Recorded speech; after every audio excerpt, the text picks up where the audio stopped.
जय श्री कृष्णा। आप सभी का स्वागत है एडीजे न्यूज में।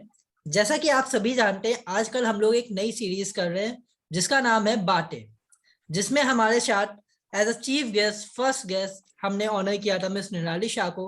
उसके बाद अभी तक हम 4 लोगों को इनवाइट कर चुके हैं। आज हम उसका 5वां सेक्शन रिकॉर्ड कर रहे हैं। तो आज हम उसका 5वां सेक्शन रिकॉर्ड कर रहे हैं शिवांश रॉय जी के साथ, जो कि एक भारत के बहुत छोटे जगह से आए हैं और उन्होंने आज एक सक्सेस के एक ऐसे मुकाम को पाया है जिसे पाना हर किसी की चाह है। बहुत से लोग हम देखते हैं लाइफ में, वो अपनी बातें बताते हैं कि हम इस परेशानी से जूझ रहे हैं, हम बहुत छोटे लेवल पे हैं, हमने बहुत स्ट्रगल फेस किए बट हम नहीं बढ़ पा रहे। आज मैंने बहुत प्राउड फील हो रहा है मुझे कि मेरे साथ शिवांश जी हैं, जिन्होंने कामयाबी को अचीव किया, साथ ही साथ उन्होंने हर उस स्ट्रगल हर उस प्रॉब्लम को फेस किया जो एक नॉर्मल आदमी फेस करता है, और उसके बाद वो आज लोगों के ब्रांड्स को प्रमोट कर रहे हैं, वो भी वर्ल्ड वाइड लेवल पे। तो आइए शिवांश जी के बारे में थोड़ी बातें उनसे जानते हैं और जानते हैं कैसा रहा उनका एक्सपीरियंस, क्या क्या चैलेंजेस उन्होंने फेस किए लाइफ में, कैसी रही उनकी अर्ली लाइफ। और मैं आपको साथ में ये भी बताना चाहूंगा दोस्तों कि पढ़ा लिखा होना या डिग्रीज होना मायने नहीं रखता। आपके अंदर एक जुनून होना चाहिए, आप में एक जज्बा होना चाहिए चीज को करने का, आप में एक पैशन होना चाहिए, जो शिवांश जी में है। और आज शिवांश जी हमें बताएंगे कि कैसे उन्होंने इतनी बड़ी जर्नी को तय किया, कैसे उन्होंने इस चीज को हासिल किया। आज वो दूसरे लोगों की ब्रांडिंग कर रहे हैं, लोगों को प्रमोट कर रहे हैं, ये काफी अच्छी बात है। तो शिवांश जी, आपका स्वागत है डीजे न्यूज में। सर, हम जानना चाहेंगे हमारी ऑडियंस आपके बारे में थोड़ा सा, और आपके प्रोफेशन आपके काम के बारे में, तो कुछ बताएंगे आप?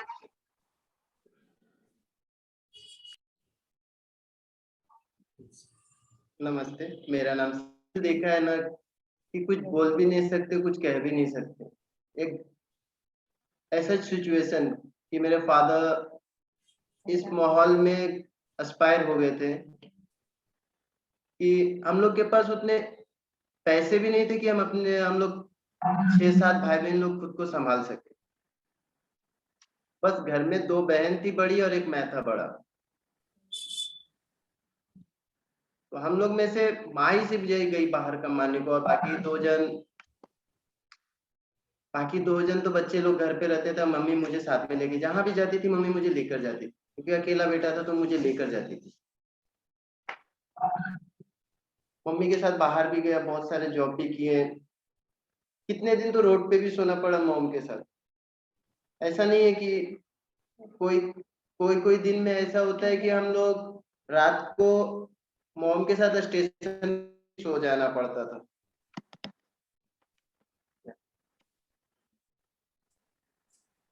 फिर रात रात को कभी ऐसा भी होता था कि हम लोग का कभी धंधा नहीं होता था, तो हम लोग ऐसे ही भूखे ही सो जाते थे।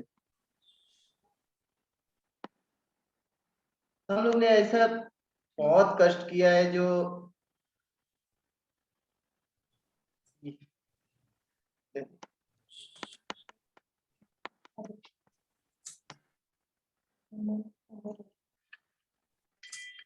उसके बाद तो हम लोग ने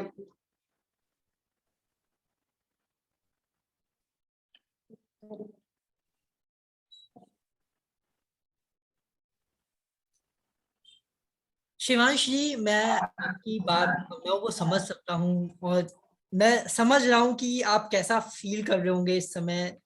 हालांकि मैं कभी इस स्टेज से गुजरा नहीं, लेकिन भारत में बहुत सारे लोग ऐसी कई सिचुएशन से गुजरे हैं।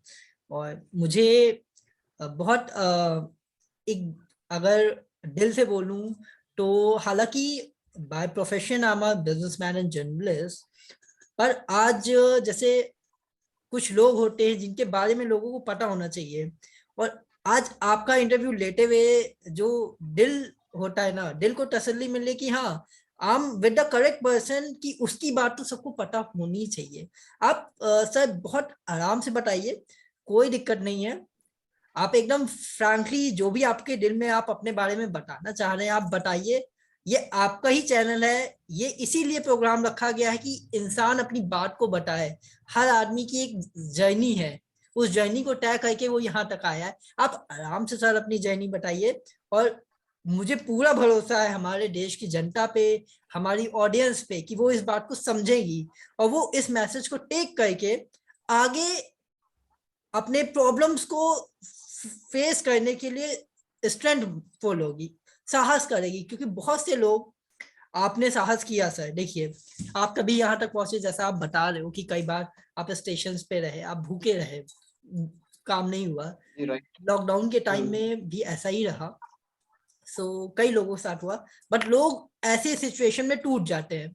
आप नहीं टूटे, आप यहाँ तक आए हैं, ये एक बहुत बड़ी बात है। और इस चीज के लिए मैं आपकी सराहना करता हूँ सर, कि आपने बहुत मेहनत की है। और मैं चाहूंगा कि आप बताएं, ताकि लोग इस चीज से एक्सपायर हों, लोग इससे सीखें। हर इंसान को एक आइडियल पर्सन चाहिए होता है। आप समझ सकते हैं मेरी बात, कि एक जो बहुत नॉर्मल आदमी है, नॉर्मल तबके का, बहुत मेहनत करता है डेली, उसके भी सपने बड़े होते हैं, उसके बच्चों के भी सपने बड़े होते हैं, लेकिन वो ये सोच के रुक जाते हैं कि नहीं, हम वो चीज कर ही नहीं सकते। तो जी मैं जी आपसे राइट। गुजारिश करता हूँ सर पर्सनली, कि आप बताएं, कोई भी हिचक ना रखें, आराम से बताएं। और आपकी स्टोरी लोगों के लिए इंस्पिरेशन जरूर होगी, ये मुझे फील है। और ये आप भी जानते हैं कि आपने बहुत मेहनत की है। तो सर प्लीज आप बताएं, आराम से बताएं, we are with you, please. Okay sir. तो ऐसा हुआ कि फिर मैंने भी बहुत मेहनत किया मॉम के साथ। फिर कुछ इतनी कुछ बीच में तकलीफ भी आ गई, जो बड़े पापा ने भी कुछ, जो मुझे मेरे डैड को मिलना चाहिए वो मेरे डैड को भी नहीं मिला। जो हमारे हिस्से में मिलना था वो कुछ नहीं मिला। जो हम लोग को एक आशा था कि हम लोग को मेरे पापा ने कुछ छोड़ के गया हमारे लिए, हम 6 भाई बहन के लिए, पर वो भी नहीं मिला। बड़े पापा ने वो भी लेके छीन लिया हम लोग से। अब एक तरह से बोला जाए तो सर कि हम लोग पूरी तरह से घर से बेघर हो गए थे। हम लोग 6 भाई बहन और मॉम, पूरा के पूरा सब लोग बेघर हो गए थे। ना कोई मामा साथ दिया, ना मेरी कोई मौसी साथ दी। सिर्फ मैं, मेरी 2 बहन और मेरी माँ, ये 4 जन मिलके हम लोग मेहनत किए। मॉम बोली बेटा तुम लोग गांव में रहो, मैं मुंबई जाती हूँ मौसी के साथ। मैं बोला ठीक है, अभी बहन लोग भी इधर ही है तो मैं कहाँ जाऊंगा, और आप मुझे कहाँ कहाँ लेके जाओगे। तो मॉम आ गई मुंबई। मॉम शायद आई है 2003 में या 4 में आई है मॉम मुंबई। उसके बाद दीदी ने अभी सोची कि दीदी भी गांव में बहुत काम की। मैं सुबह 4 बजे उठ के जाता था, दूसरे के खेत में जाके सब्जी तोड़ता था, सुबह 4 बजे से लेके सुबह 8 बजे तक। और ज्यादा कमाई नहीं होता था सब, 4 घंटे या 3 घंटे के मेहनत में सिर्फ 2 रुपए मिलते थे। अब ये 2 रुपए में हमको सब देखना पड़ेगा। और दीदी शाम को थोड़ा घर में कुछ बाहर का काम लेकर आती थी, जैसे गांव में होते हैं ना अगरबत्ती वगैरह बनाने का, वो भी बनाए। पेपर का जो कुछ लिफाफा आता है वो भी हम लोग ने भी बनाया था। बट कुछ दिन तक ऐसा हम लोग ने संभाला, फिर पैसे एडजस्ट करके बहन ने मुझे और मेरी छोटी बहन को एडमिशन करवा दी सरकारी स्कूल में। तो मैं तो 6वीं क्लास तक ही सिर्फ पढ़ा हूँ सर। इसके बाद हम लोग को पैसे भी नहीं है। जब मॉम आई मुंबई से, मॉम बोली कि मैं कुछ कुछ पैसे भेजूंगी तो आप मेरे बेटे को, मेरी बेटियों के सब लोग, और तुम भी जाके पढ़ना। दीदी बोली कि मैं नहीं पढ़ सकती हूँ, अभी देख छोटे भाई या बाकी बहन लोग को भी पढ़ाने का है। मैं जितना तक पढ़ी हूँ उतना तक ठीक है, मेरी बहन भी 8 क्लास तक ही पढ़ी है। फिर मम्मी भी बोली कि अभी मेरा बेटा और मेरी बेटी उधर खुश नहीं हो पा रहे, क्योंकि 2 फैमिली है। वो जो जगह मेरे बाप को मिला है वो भी चीज छीनने की कोशिश में। तो मॉम इस कारण सब बड़े आ गया, प्लेटफॉर्म पे सोया, पूरी एक रात प्लेटफॉर्म पे सोया। क्योंकि हम लोग का गांव में ऐसा था कि अगर आप 6 बजे के बाद निकलते हो तो आपके साथ लूट मार हो सकती है, या फिर आपको जान से मारा जा सकता है। या फिर आप पूरा 24 घंटा आप प्लेटफॉर्म पे रहो, तो जब ट्रेन आएगी तो आप ट्रेन में बैठ सकते हो। पहले की सिचुएशन ऐसे थे। तो मॉम बोली कि नहीं, अभी हम लोग दोपहर को ही निकलेंगे, क्योंकि हम लोग को रात को प्रॉब्लम हो जाएगी, क्योंकि साथ में बहन भी है, मैं भी हूँ, तू अकेला मेरा बेटा है, तो मैं रिस्क नहीं उठा सकती। तो हम लोग सबने बोला ठीक है, नो प्रॉब्लम। हम लोग ने एडजस्ट किया, दोपहर को ही करीब 1-2 बजे निकले हैं स्टेशन पे, पूरी रात पूरा दिन निकाला। जब ट्रेन आया सुबह, दूसरे दिन सुबह 5 बजे की ट्रेन थी, आया मुंबई। मॉम बोली कि बेटा तुम्हारे लिए तो अभी काम नहीं है, बहन को काम मिला है, मैं बहन को काम पे लगा देती हूँ। मैं बोला ठीक है। मैं पूछा मेरे को कहाँ रखोगी आप? मॉम बोली कि अभी तुम कहीं मत रहो, मैं तुम्हें बदलापुर सत्संग विहार मंदिर में रख कर आती हूँ। ये बदलापुर सत्संग विहार मंदिर मतलब बोले तो हम लोग का धर्म का मंदिर है, कुल देवी का मंदिर है। वहां पे मुझे मम्मी ने सब लोगों से बातचीत किया कि मैं अभी बेसहारा हूँ, मैं यहाँ पे नौकरी करने आई हूँ, तो मेरे बच्चे को अभी नौकरी नहीं मिल सकता, काफी छोटा है, तो आप इसको यहाँ रख सकते हैं क्या? उन लोगों से रिक्वेस्ट करके हाथ पैर जोड़कर मॉम ने 1.5 साल तक वहां रखी मुझे। पर मुझे वहां मन नहीं लगता था, क्योंकि जब भी मैं फैमिली के साथ रहा हूँ तो इन लोगों के बीच में रहने की मेरी आदत नहीं। जहां भी रहता हूँ 2 रुपए कमाने की सोच में फिर घर पे लाके देने की चाहत रहती। जैसे अपने गांव में करता था, वैसे ही मैं ऐसे यहाँ पे भी करता। कितने बार मंदिर से मैं भाग भी गया, 2-4 बार भाग कर भी गया, भाग कर दूसरे जगह जाके। एक जगह ऐसा आया कि जब भागा तो कहीं कुछ मिला नहीं। वहीं पे एक इंसान ने मुझे बोला, बेटा तुम क्या करते हो? बोला अंकल मैं ऐसे तो कुछ करता नहीं हूँ, मैं सत्संग विहार मंदिर में रहता हूँ। बोलता है बेटा तुम मेरे यहाँ होटल में चलो, गन्ने का दुकान है, तुम वहाँ पे काम कर सकते हो, खाना पीना जो तुम्हारा डेली का पैसा रहेगा वो मैं तुम्हें दूंगा। 2 महीना किया, 2 महीना बाद वो सत्संग विहार से इंसान, आदमी एक आया जो मुझे अच्छी तरह से जानता है कि ये लड़का कहाँ कहाँ जा सकता था। वो खोजते खोजते पुलिस वाले को लेकर वहां पहुंच गया। फिर मम्मी को मैंने कॉल भी किया कि ये लड़का अब नहीं रहता, इसको पैसे दिख गया। तो मम्मी बोली कि नहीं पैसे नहीं दिखा, वो बचपन से अपने फैमिली के साथ रहा, उसको पैसे कमाने की आदत है, इसके लिए वो आप लोग के साथ रहना जंगल, मतलब बोलते हैं ना उसको, जेल का जैसा महसूस हुआ। बोला कि आप, मम्मी ने फिर भी रिक्वेस्ट की प्लीज 6-7 महीना और रख लीजिए, इसके लिए मैं काम ढूंढ रही हूँ, कोई ऑफिस में काम मिल जाए तो मैं इसको लगा दूं। तो बोला ठीक है, मैं लास्ट बार ट्राई मारता हूँ, अभी मैं रख लेता हूँ। ऐसा भी नहीं है कि वो मंदिर में किसी कोई नहीं रह सकता, हर लोग रह सकता है, चाहे बड़े हो चाहे छोटे हो। हद से बड़ा ज्यादा मंदिर है वहां पे। मैंने सेवा सत्कार सबको कुछ इतना किया कि 1.5 साल में सबका दिल भी जीता। वहां पे भी अपनी, बोला जाए तो एक मेरी 2 साल 1.5 साल के अंदर में मेरा एक नया जिंदगी वहां शुरू हुआ कि मुंबई में लोग कैसे रहते हैं, किस तरह से बातें करते हैं, लोग के साथ कैसे घुलते मिलते हैं, कौन से इंसान से कैसे बात करते हैं। ऐसा फील नहीं हुआ किसी पे यहाँ पे एक महाराष्ट्र है।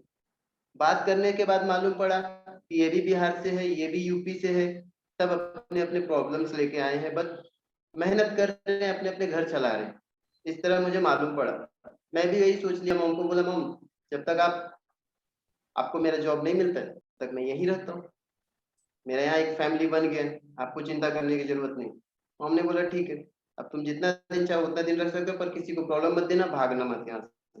ये तो मेरा एक बेटा है, मुझे बहुत प्रॉब्लम होगी, अब मैं पुलिस केस करूंगी तो ये मंदिर के दादा लोग के ऊपर ही केस जाएंगे। मैंने बोला ठीक है, ऐसा नहीं करूंगा।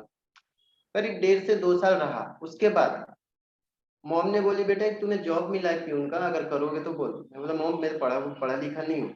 बोलते हैं ठीक है बेबी, अभी क्या कर सकते हैं। बोला कि चलिए बात करते हैं। दीदी भी गई मेरे साथ, सर से बात की कि सर मेरा भी छोटा भाई अभी करीब 15-16 साल उम्र है, अभी वो काम नहीं कर सकता, काम तो उसको मालूम नहीं है, बट आप रखिए, आप जो पगार देंगे वो एडजस्ट करेगा। और फिलहाल में बोला जाए सर तो इसको इसको पढ़ा लिखा कुछ नहीं, आप इससे हिंदी में जो भी पूछेंगे आपको बताएगा, लेकिन 6-7 क्लास तक ही पढ़ा। दीदी जो मेरे जितना तक मेरे को आगे तक लेकर आई मुझे, उतना तक दीदी मैं सामने वाले सर को बताया। बोलते आप चिंता मत करो बेटी, मैं आपके भाई को रखता हूँ, और मैं पगार खाना पीना के साथ सिर्फ 1500 रुपया महीना दे सकता हूँ, इससे ज्यादा मैं नहीं कर सकता। बोलते कोई बात नहीं, आपके पास रहेगा ना सेफली रहेगा, 1500 रुपये दे रहे वो बहुत ज्यादा है। 2009 में ये पगार मुझे मिला था। 1500 रुपये से स्टार्ट हुआ था मेरा काम। मैंने कुछ दिन किया, फिर मैंने मम्मी को बोला कि अभी मेरे को 1500 रुपये में तो जम नहीं रहा है, क्योंकि अभी इतने लोग ज्यादा ज्यादा पैसे पे काम करे और पहले से ज्यादा मैं काम भी सीख चुका हूँ, क्यों ना मैं दूसरे कहीं और ट्राई मारूं। बोला तुम अपने सर से बात करो, बोलो कि अगर पगार बढ़ाते हैं तो ठीक है, नहीं तो तुम कहीं और पे आ जाओ या फिर मेरे घर पे आ जाओ रहने के लिए। मोम बोली कि अभी घर तो हम लोग का अभी नाला सुपारा में भाड़े पे रहते हैं, तुम्हें मैं वहां लेके जाता हूँ। वहां पे भी गया, वहां पे गया तो फिर मोम के साथ कुछ दिन उनके साथ धंधा ही किया, क्योंकि मोम से ज्यादा दूर मेरे को रहने की आदत नहीं थी। मोम के साथ कुछ धंधा किया, मोम सब्जी के भी जहाँ पे भी रहती है वो सब्जी का धंधा अपना डालती है, ऐसी बात नहीं। तो अपना घर संसार चलाने के लिए बोलती है कि कोई जॉब नहीं मिले, कोई नौकरी नहीं मिले तो मैं खाली नहीं बैठूं, ना मेरे बच्चे लोग बैठे, कुछ ना कुछ धंधा लेके बैठो कि तुम्हारा हाथ खर्चा, तुम्हारा घर खर्चा हमेशा निकल कर आए, क्योंकि अगर किसी के सामने मांगने की जरूरत ना पड़े तुम्हें। ये शिक्षा मेरी माँ ने देखी रखी। चाहे कुछ भी करो, कचड़े भी उठाना पड़े वो कर लो, पर मेहनत से करो। तो ये ऐसा हम लोग ने किया, करीब 6-7 साल हम लोग ने मोम के साथ नाला सुपारा में ही सब्जी का धंधा डाला है। बीच में नोटबंदी का समय आया था, तो मैं 1000-2000 के भी नोट बंद हो गए थे, तो भी एडजस्ट की। मोम बोली कि अभी सब नोट बंद हो गए, अभी कुछ नहीं कर सकते, जो नोट है वो नोट को रूम वाले को दे दो, शायद वो रूम अपना हो जाए। आगे पीछे करके वो नोट हम लोग ने एडजस्ट किया, कहीं से उठाकर कहीं से, मतलब हर किसी से हेल्प लेकर, जहाँ काम करता था वहां से भी हेल्प मांगा, सब जगह से इकट्ठा करके सब लोग ने एक घर हम लोग ने सेफली कर दिया। अब जाकर मैं सोचा कि अभी मॉम तो सेफली हो गई, बहन लोग की भी सबकी शादी हो गई, सब बहन अपने अपने जगह पे हैं, सिर्फ मैं बचा। मॉम मेरे को भी बोली बेटा तुम्हें जहाँ भी जाना है, जिससे भी करना है तुम सिर्फ मुझे बोलना, मैं उसमें खुश हूँ। मैं बोला मुझे इस चीज में इंटरेस्ट नहीं है, उसके लिए आपको सोचने की जरूरत नहीं, मुझे सिर्फ काम करना है। तो मॉम के साथ में और 1 साल रहा, 1 साल और रहा। जब मैं एक ऑफिस का काम मैंने ढूंढने की कोशिश किया तो मुझे निराली मैडम मिली, इनसे भी बात हुई, पूछी आपके काम, आप क्या क्या काम करते हो, फिलहाल में आप मुझे हार्ड वर्किंग हो, क्या काम कर सकते हो क्या काम नहीं कर सकते हो मुझे खुल के बताओ, तो मैं तुम्हें बताऊंगी, तुम्हारी हुनर क्या है वो भी बताओ। मैंने बोला ठीक है। 1-2 दिन इनके साथ रहा, इनको सब बताया, बोलते ठीक है। इन्होंने भी बोला वेट करना पड़ेगा, तो बोला ठीक है, जब वेट करना पड़ेगा, जब आप बुलाओगी तब मैं आ जाऊंगा। करीब इन्होंने भी मेरे को 4 महीना तक तो मेरे को इंतजार कराया। मैं बोला कोई बात नहीं, तो मैं अपना लाइन थोड़ा सा अलग ले लिया कि मुझे अभी बाहर थोड़ी घूमनी है, तो इससे अपने दोस्तों लोगों को जरा कॉल किया यार कहीं काम हो तो बताओ। उन्होंने मुझे बताया शिवांग तुम्हारा तुम्हारे लिए काम आया, अगर जाओगे तो बोलो करो। मैं बोला क्या काम है, बोलता फिल्म शूटिंग में तुम्हारे लिए काम आया, लाइट का है। मगर ठीक है चलो कोई बात नहीं, एक बार बताओगे कि नहीं, बोलता हाँ एक बार नहीं तुम्हें 2 बार बताया जाएगा, ध्यान देना पड़ेगा, 2 से 3 बार बताएगा उसके बाद नहीं बताया। अलाइट इंचार्ज का मतलब है कि तुम्हें डे को नाइट, नाइट को डे करना है, और सारा लाइटिंग का तुम्हें ही देखना है। बोला ठीक है, मेरे को एक से 2 बार बता देना, दिमाग में रख लूंगा। तब से मैं वही काम कर रहा था। बीच में इन्होंने भी कॉल किया आप कहाँ हो, मैं बोला अभी शूटिंग लाइन में काम कर रहा हूँ। बोलता आप मैं मेरे लिए इंतजार नहीं किया, बोला आप जब अभी तक तो आपने बुलाया नहीं, अभी आपका कॉल भी नहीं आया, मुझे बाहर घूमने का भी था, कुछ पैसे भी कम पड़ रहे हैं, तो मुझे कुछ ना कुछ तो जॉब करना पड़ेगा। नाला सुपारा में कितने दिन रहूं, मैं भी एक लड़का हूँ, तो मुझे घूम फिर कर अपने थोड़े अलग दुनिया को जानना है, पहचानना है, दुनिया में कैसे लोग रहते हैं। बोले ठीक है कोई बात नहीं। फिल्म सिटी में भी करीब साल 1.5 साल काम किया। वहां से काम करने के बाद फिर इनका भी एक दिन अचानक से इनका कॉल आ गया, शिवांग तुम किधर हो, तुम्हारे बारे में कुछ ज्यादा ही मालूम की हूँ, तो तुम एक बार ऑफिस में आओ, ऑफिस में आके जरा हमसे मिलो। मैंने ठीक है, आया ऑफिस में, इनको सारी बातें बताया, मॉम को भी लेके आया, मॉम ने भी मिली, मॉम ने सारी बातें बताया। कि हाँ भाभी ऐसे ऐसे बातें, मेरा लड़का काफी समझदार है, काम सब ठीक कर लेता है, आप जो भी इसको बताओगे पूरा कंप्लीटली करके देगा। बोला ठीक है। इन्होंने 2-3 महीना अपने ऑफिस में भी रखा मुझे काम के लिए, मैंने किया। जब ये इनके ऑफिस में रहा तो इनको सारी हुनर मेरी मालूम पड़ गई, ये लड़के के अंदर क्या क्या हुनर है। बोली कि तुम ये सब चीजों के लिए लायक नहीं हो। मैं बोला किस चीज के लायक नहीं, मुझे तो 2 रुपए कमाने से मतलब, अपने घर चलाने से मतलब है। बोलते हैं हाँ तुम्हारी बात सही है, लेकिन तुम्हें तुम्हें इसमें नाम, ब्रांड और इंडिया को बढ़ाने की मौका कब चाहिए तुम्हें? ये करते रहोगे तो इंडिया को बढ़ाने का एक मौका तो तुम्हें चाहिए ना। आइए तुम्हें दिख रहा है कि तुम एक इंडिया को आगे लेके जा सकते हो, तुम्हारे में अंदर हुनर है, तुम अपने हुनर सामने लाके रख सकते हो, अपने इंडिया वाले को दिखा सकते हो। मैं बोला ऐसा हो सकता है क्या? बोले ऑफकोर्स हो सकता है, एक बार ट्राई मारो, कोशिश करोगे तो हर एक चीज पूरी हो जाती है। तब से इनके पीछे पड़ा हूँ, इनके साथ रह रह के। ऐसी बात नहीं है कि कोई चीज नहीं सीखा हूँ, आज इतना ज्यादा सीख गया हूँ। ये बताती है मुझे, मैं इग्नोर कर देता हूँ। ये भी बोल रहा हूँ, बताती है मैं इग्नोर करता हूँ। क्यों? क्योंकि मैं एक से बार 2 बार मैं जिस चीज को भी देख लूं या फिर किसी से बात कर लूं, माइंड में बैठ जाएगा। अब 10 दिन बाद भी वो चीज बोलो, सीमांश आपको ये काम दिया था, आप कर दिया, आपको आधे घंटे में आपके पास फाइल पहुंचे, ऐसी बात नहीं है। मैं उस चीज को भूल जाता हूँ, ज्यादा करके इनके साथ करता हूँ, ऐसी बात नहीं, मैं इनके साथ ही करता हूँ, इग्नोर का काम इनके साथ ज्यादा करता हूँ।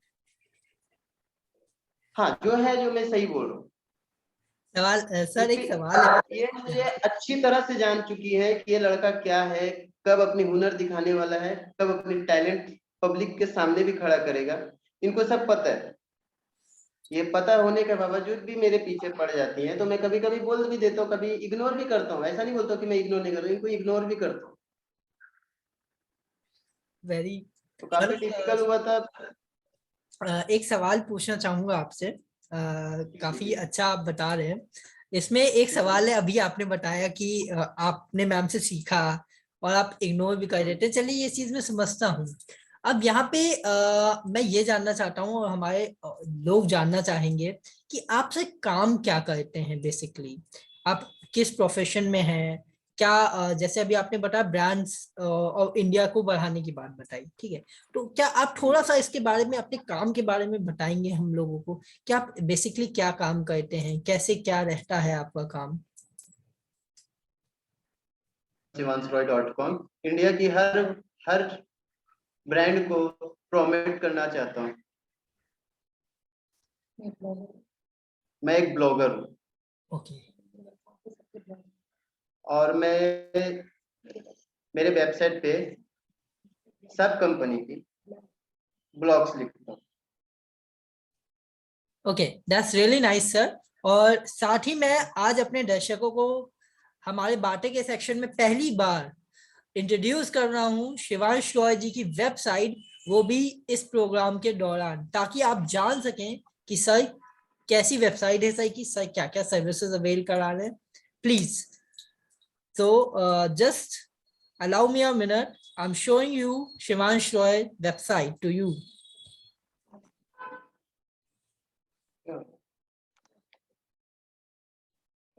अभी जैसा कि आप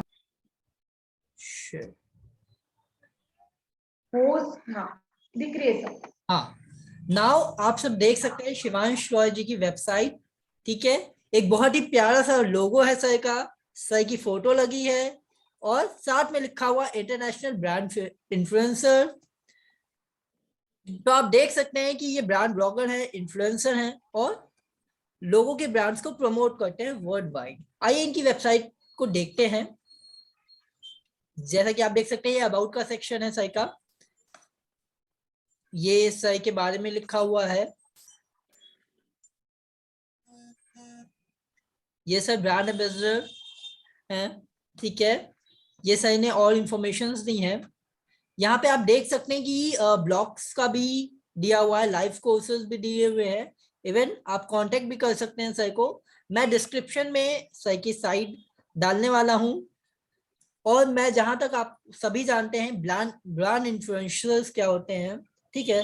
कि जो भी ब्रांड्स होते हैं हम लोग ब्रांड्स प्रमोट करवाते हैं, और सर सेम फील्ड में लोगों के ब्रांड को मल्टी नेशनल बनाने में, लोगों के लोकल ब्रांड्स को नेशनल लेवल पे पहुंचाने में हेल्प कर रहे हैं। ये सर का बहुत ही अच्छा इनिशिएटिव है, और इस चीज के लिए मैं सर को, मतलब शिवांश रॉय जी को और निराली मैम को बहुत बहुत थैंक्स बोलना चाहूंगा कि उन्होंने सर की ये स्किल्स पहचानी, और आज हम लोग शिवांश रॉय जी को इस वेंचर में साथ देख पा रहे हैं, और लोग अपने वेंचर्स को सर के थ्रू प्रमोट कर पा रहे हैं। ये देख सकते हैं आप क्या क्या सर्विसेज सर प्रोवाइड करा रहे हैं। Influencer marketing strategies, influencer match making, content strategy. जैसी बात, आप कहीं भी मार्केटिंग कर रहे हैं तो कंटेंट का होना बहुत इंपॉर्टेंट है। Campaign management, tracking and management, measurements, social media advertisement. हालांकि ये साइट काफी अच्छी बनी है, काफी औसम है, आप इसको खुद भी देख सकते हैं। आप नीचे देख सकते हैं कि इनके क्लाइंट्स भी हैं बहुत सारे जिनको ये प्रमोट कर रहे हैं। इसी के साथ मैं इसका लिंक डिस्क्रिप्शन में डालूंगा, आप सब देख सकते हैं। तो शिवांश जी, अब मेरा एक सवाल आपसे और है। जैसे कि आपने बताया कि निराली मैम ने आपको इंस्पायर किया, आपको मोटिवेट किया कि आप इस चीज में आए, ठीक है। तो इस बिजनेस में आने के बाद, इस चीज को स्टार्ट करने के बाद, आपने कौन कौन सी प्रॉब्लम्स, कौन कौन के चैलेंजेस फेस किए लाइफ में इस बिजनेस को लेके, आप वो बताना चाहेंगे हम लोगों को? जी सर, आपको बता सकता हूँ सर। जब मुझे जब इन्होंने बोला कि शिवांश तुम ये चीज को फॉलो करो,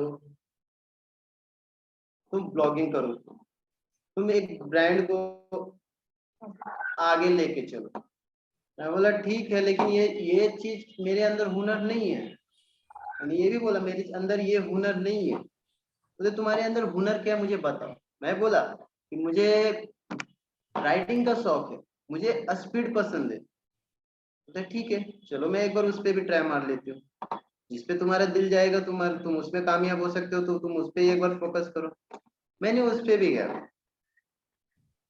बहुत डिटेल निकाला कि अगर मैं रेसिंग में उतरूंगा तो मुझे प्रॉफिट है या कि नहीं, या फिर जो मैं करने जा रहा हूँ वो इंडिया मुझे सपोर्ट करेगी कि नहीं, इंडिया को मैं इसके वजह से आगे लेके आ सकूंगा कि नहीं।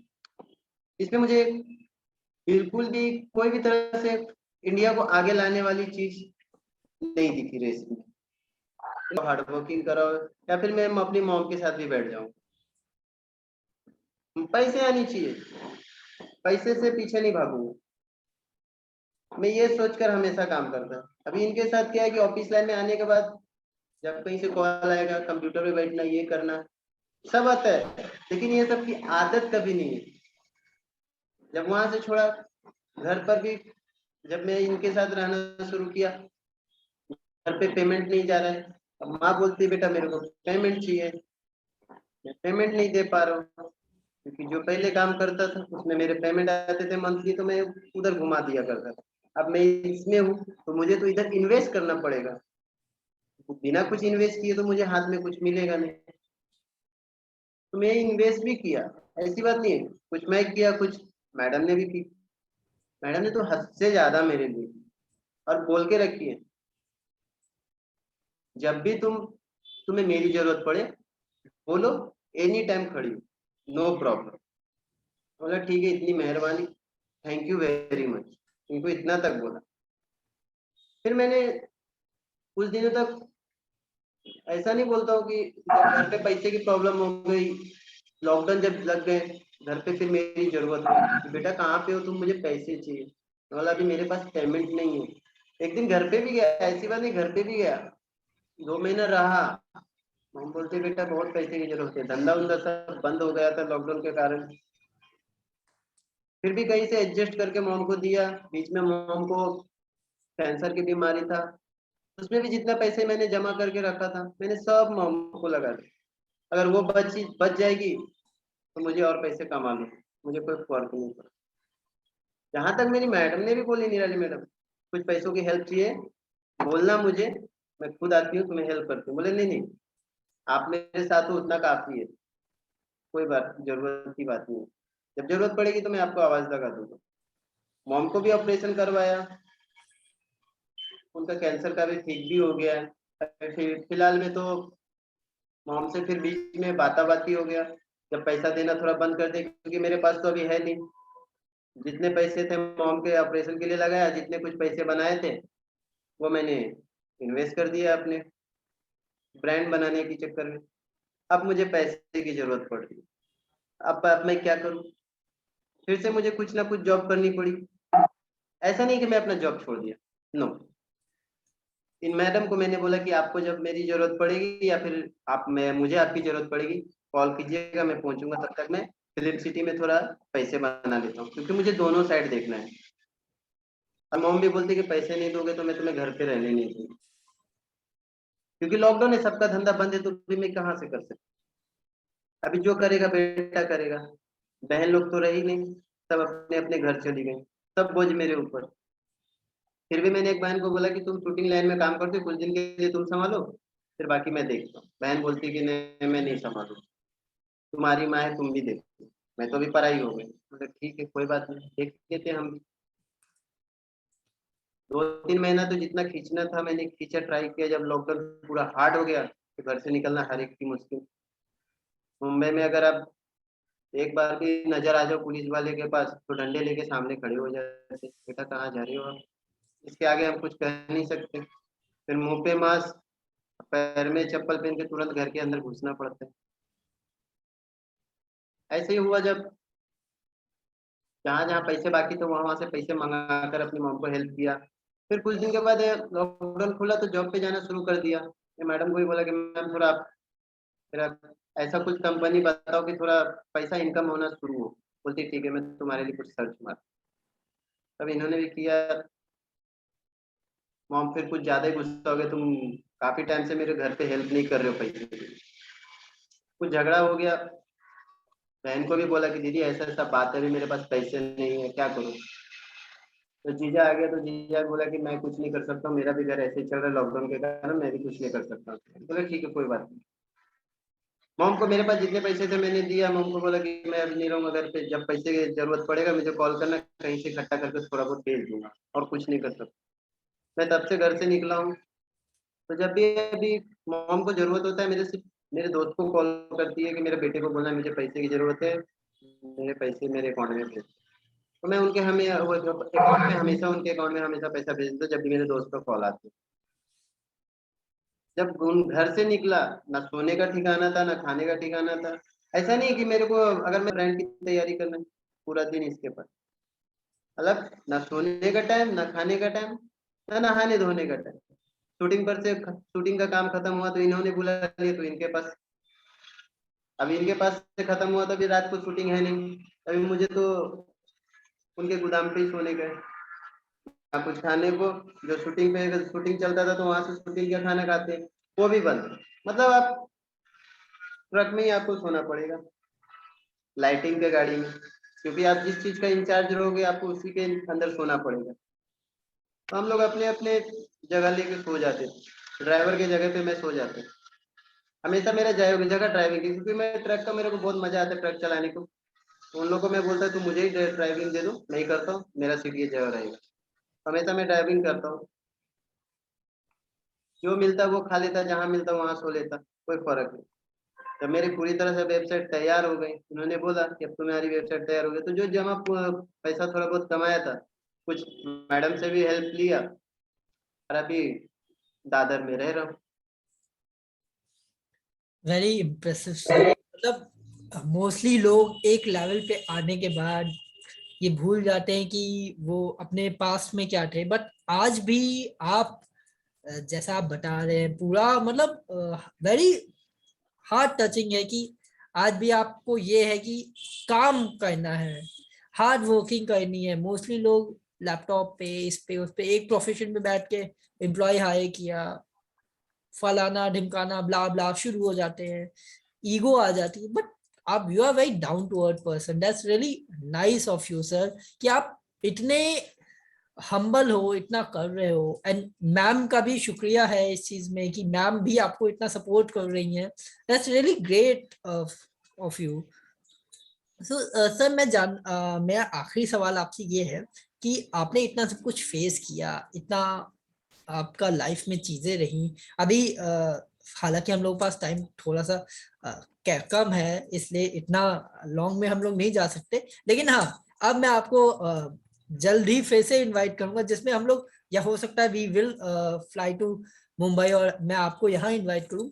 वैसा भी हम लोग एक फेस टू फेस इंटरव्यू करेंगे, जो चाहे जितना लंबा जाए, डजेंट मैटर। उसमें हम लोग आपका पूरा कवर करेंगे, और ये मतलब काफी ज्यादा लोगों को जानने वाली चीज है कि भाई कैसे एक बंदे ने कहाँ से स्ट्रगल करके कैसे कैसे हालातों को झेल के आज यहाँ तक मुकाम पे पहुंचा है। ये काफी इंस्पिरेशन है। सर, आप लोगों को, यूथ को, जो आज लोग फेस कर रहे हैं प्रॉब्लम, जिनको ये लगता है कि नहीं वो नहीं कर सकते, उनके लिए आप क्या मैसेज देना चाहते हैं बेसिकली? हर इंडियन को बोलना है कि अपने आप अपने कंफर्ट जोन से बाहर आएं और आपका लक्ष्य की ओर चलें। जय हिंद। बहुत ही अच्छा मैसेज दिया सर आपने, और मैं इस इंटरव्यू को समराइज करना चाहूंगा आज। जैसे कि अभी पूरे इंटरव्यू में हम सबने देखा कि शिवांश जी ने फर्स्ट टाइम कोई इंटरव्यू दिया है, if I am not wrong sir, पहली बार आपने एक इंटरव्यू दिया है। तो जी। मेरा आप सबसे अपील है कि हर कोई नर्वस होता है कैमरे पे आता है। जब फर्स्ट टाइम मैं भी कैमरे पे आया था, मेरा आप पहला वीडियो देखोगे, बहुत नर्वस था। जब मैंने पहली बार इंटरव्यू किया था तो मतलब हाथ पैर कांप रहे थे, तो ये सबके साथ होता है। बट इस स्टोरी से अगर हम कुछ सीख सकते हैं, तो वो ये सीख सकते हैं कि कैसे किसी भी हालात में, किसी भी कंडीशन में हम अपने लक्ष्य के लिए तत्पर रह सकते हैं, हम अपने लक्ष्य के लिए समर्पित रह सकते हैं, हम अपनी चीज के लिए अपनी पूरी एफर्ट डाल के, अपनी पूरी मेहनत डाल के अपने लक्ष्य को पा सकते हैं। आज शिवांश रॉय जी इस चीज का उदाहरण है, इस चीज का एग्जाम्पल है कि कैसे एक इंसान मेहनत करके किसी भी चीज को अचीव कर सकता है। जहां पे हम आप ये सोचते हैं कि कैसे करें, उन्होंने सारी प्रॉब्लम्स को फेस करते हुए भी आज इस मुकाम को हासिल किया। जैसा कि मैं आपको ये भी बताना चाहूंगा, शिवांश रॉय जी के पास मार्केटिंग करने के लिए लगभग 10 से 12 ब्रांड्स हैं, और ये एक बहुत बड़ी बात है कि एक ब्रांड को नेशनल लेवल पे प्रमोट करना। बहुत सारी बड़ी बड़ी दिग्गज लोग भी इस चीज में हाथ कांपते हैं उनके। तो शिवांश रॉय जी को इस चीज के लिए बहुत बहुत बधाइयां कि वो इस मुकाम तक आए हैं, इतनी मेहनत की है। और मैं आप सबसे अनुरोध करूंगा कि आप सब इनसे सीखें, इनसे इंस्पायर हो, और जो भी आपका लक्ष्य है जीवन में, जो भी आप अचीव करना चाहते हो, आप उसके लिए मेहनत करो। कोई चीज छोटी नहीं होती, कोई चीज बड़ी नहीं होती, पढ़ाई लिखाई सब अपनी जगह है।